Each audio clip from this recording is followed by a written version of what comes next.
Hello everybody, in this quick tutorial I'm going to go over again some plaza things, and I did this one right here in an earlier tutorial, but if you maybe missed that, which is fine because the pathing system in this game is really messed up sometimes it works, sometimes it doesn't, but what I wanted to show you, which by the way I heard this from somebody else for some reason, I don't know why, but using the, sorry I didn't, using the 10-meter pass actually uses up less of the counter than if you were to do, let's just do two pieces like that, than if you were to do 4 meters or something like that. Maybe it's like with the coaster when you're looking at like 4-meter smoothing method compared to other stuff. I don't know. So the key is if you want to make some unique plazas. Okay, so obviously there's a plaza right there. We know at this point that if you do that and press delete, it kind of shapes it so you can kind of manipulate it a little bit.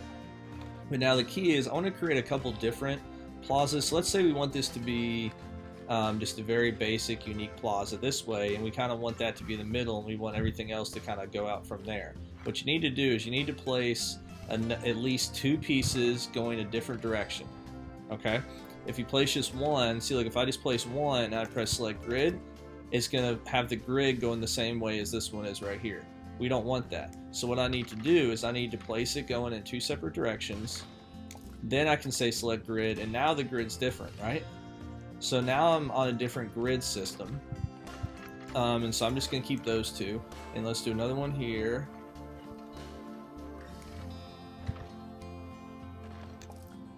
There we go.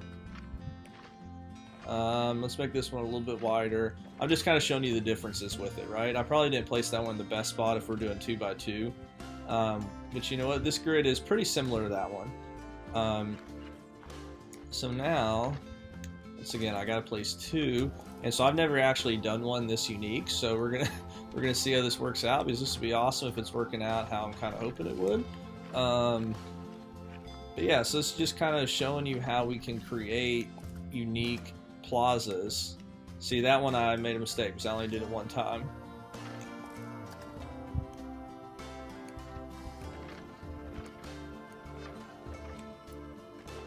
So let me actually make this one a little bit outside of the path. So sometimes too I'm like, why is it? Yeah, there we go. Alright, so now what you're going to do is you're going to connect the grids, and we're going to try something here. Like I said, we're going to start with these ones in the middle, okay, and then we might try to connect the ones on the outside, kind of depending on how it looks. It's just something different that I'm trying, because I've never done one this unique before. And so ultimately, which that kind of looks like, that's kind of cool though how it looks. You just kind of got to play with it, manipulate it a little bit, and then so by doing this, what it's going to do is it's going to bring the path closer together. So then as we keep doing this, so eventually, if you kind of do that in the curves, eventually it's going to, which we'll see if that ends up working. Sometimes you have stuff like that where it doesn't quite work out. Okay, so that one might, let's see. I have to do it this way first. There we go. Okay, so it might not work out this way because of how I have these lined up. So let's actually keep that like that right now. Let's do it this way. But now you can kind of see though how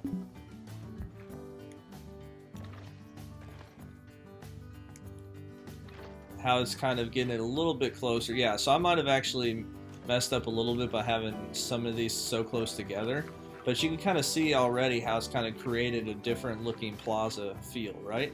And what I can also do is I can turn this width down just so it's going to make a smaller path. So you see now how that connected, and if you don't like that, well then just do it that way, and then we can do something else, right? So ultimately, it's just about trying to shape the path, and sometimes you get that where it happens, so you can see, okay, well, it's not allowing me to do that, so that's fine. But now if you go down here, it might, let's see. It's so weird how this path system works sometimes. It just doesn't make sense sometimes. So I guess right there, because of how we have it, it's not actually letting it connect that way. But that's fine. So now, like I said, I'm just kind of messing with it, seeing how it works. And I'll show you another basic one after this, because I actually, when I was doing this, I didn't intend to kind of make one that was this unique, and then I thought, oh, let's kind of see if this works out, because I hadn't done one like this before. So now if we go here, and then you just kind of keep going in the corners, right? And it's slowly, see, it's slowly inching up. Sometimes it'll work out how you want it to, sometimes it won't quite. Let me see, actually did that, yeah. Okay, so see, that didn't work quite how I wanted it to. Let's do it right here. See, that's still not working how I wanted it to. But what it's doing is it's still giving us a very, now see, so that started curving more, right? So it's giving us just a very unique and different look at it. But then we could connect this if we wanted to. And then from there we can, so since that deletes that, you can leave that part connected if you want to. So it just allows you to be a lot more creative with your plazas and kind of how you, yeah, so kind of shape that one. And so we could even, let's see, sorry it's lagging. Yeah, so that's kind of what we have right now, just something different. You know, if you're kind of creating an area. Now I really love how this one turned out beforehand. And so I'm going to do one very similar to that right now, since that's probably the most basic one. Okay, so I'm going to replace the first piece. It doesn't matter how big, how wide, any of that. Okay. So now let's place the second piece over here. Remember, I need to place 2 of them. And now I can select the grid.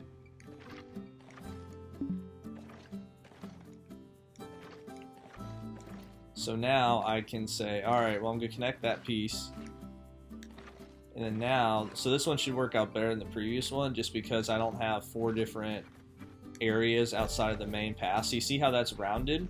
Well, now we want this part up here to connect with the top part, which that didn't work going right there. So let's go up here. So now the key is, now that we have this all rounded, there we go. So just by doing that, you kind of got to work with it. It might not work out perfectly sometimes, but now what we have is we have a nice large rounded plaza where you can now, instead of having to just build box buildings, you can build a building that kind of goes around and follows this. You know, very similar to what we did right here in one of my previous tutorials. Okay. So like I said, this was just a shorter video, basic video on plazas and how you can kind of make them unique. I wish you could make plazas while going up an elevated surface. If anybody knows of any way to manipulate that, I would love for you to let me know. But I feel like the pathing system has some things that are unique and cool, but also, you know, has some definite flaws. Like if we take this one for example, if we wanted to build off it even more, eventually this would probably, yeah, so that part might not connect because now it's such an awkward angle. As you see, now it has even a little bit better of a look to it, right? Or we could go back to what we had previously. So ultimately it's up to you and how you want to make it. Okay, so as always, I appreciate you watching this tutorial. My name is Michael with M&J Games, so make sure to look at the content on our page if you enjoy playing coaster stuff, and like the material and hit that subscribe button, and I hope you have a great rest of your day.